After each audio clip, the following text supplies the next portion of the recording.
नमस्कार दर्शक बंधु जय जगन्नाथ। दर्शक बंधु किछि किछि व्यक्ति को लटेरी रु धन भल प्राप्ति होता है, जुआरू मध्य भल धन प्राप्ति होता है, उत्तराधिकारी सूत्रु भल धन प्राप्ति होता है। से विषय आज अध्यायटी जो मानकर जन्म जातक एपरी जोग रही है से सब क्षेत्र अधिक धन गुड़िक प्राप्ति करिथांती। आपणक जीवन रे सेमिति किछि सुजोग आसीबार अछि कि आजिर कार्यक्रम रे आमे जानिबा। दर्शक बंधु जन्म जातकर लग्न होउची आपणकर इह जन्म, पंचम भाव होउची आपणकर पूर्व जन्म, नवम भाव होउची आपणकर पर जन्म बा भविष्यत, अष्टम भाव रु उत्तराधिकारी सूत्रु धन विचार करा जाए, द्वितीय भावरु साधारणतः धन विचार करा जाय थाए।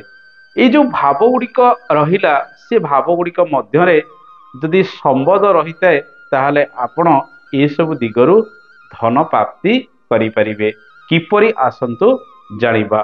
साधारणतः दर्शक बंधु धन भावर कारक ग्रह बृहस्पति अटंती, किंतु राहु केतु आकस्मिक भावे आपण को धन दे थांती। जो माने शेयर मार्केटिंग क्षेत्र में अर्थ लगौଛନ୍ତି हठात लक्षपति हो जाउଛନ୍ତି, ये सब राहु केतुंकर खेल अटे। जदि जन्म जातक राहु संबंध अष्टम भाव, अष्टमाधिपति द्वितीय भाव द्वितीयाधिपति सहित थाए एवं पीड़ित से भावाधिपति माने थांती, ताहले आपण किछि लांच नहीं पारती, दुर्नीति मध्य करी पैसा उपार्जन करिवार संभावना मध्य रही है।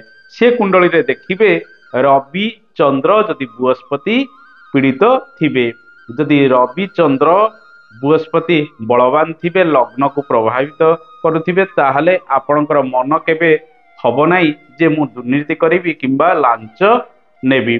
जदि चंद्र रवि बृहस्पति इत्यादि ग्रह पीड़ित हो गले एवं राहुंकर कनेक्शन बा राहुंकर संबंध जदि द्वितीय भाव द्वितीयाधिपति अष्टम भाव अष्टमाधिपति सहित रहिला, ताहले आपण दुर्नीति करि पारंती किंबा एपरि सब लांच नबार संभावना यह बढ़ाई थाए।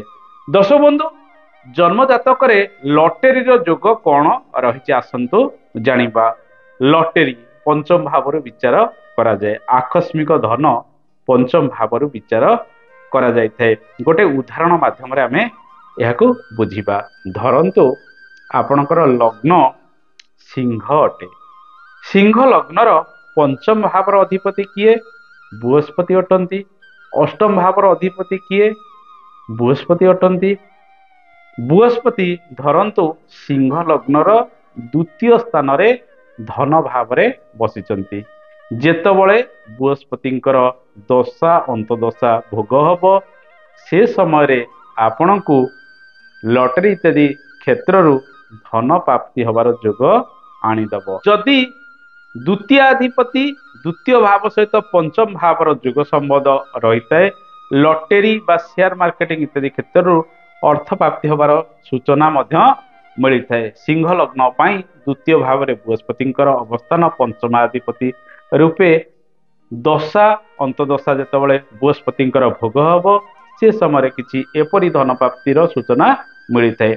आउ एक उदाहरण नबा, जो उदाहरण माध्यम आम बुझा जेपरी उत्तराधिकारी सूत्रु धन प्राप्ति हब। उदाहरण स्वरूप आपणकर लग्न बिछा अटे, बिछा लग्न पाई द्वितीय धन भावर अधिपति बृहस्पति अटंती एवं पंचम भावर अधिपति बृहस्पति मध्य अटंती। धरंतु अष्टम स्थान रे बसिचंती मिथुन राशि रे, ताहले अष्टम भाव होउची उत्तराधिकारी सूत्रु धन प्राप्तिर भाव अटे। बा कोनोसी व्यक्ति रा मृत्यु परे आपण को जो धन प्राप्ति होइथाय।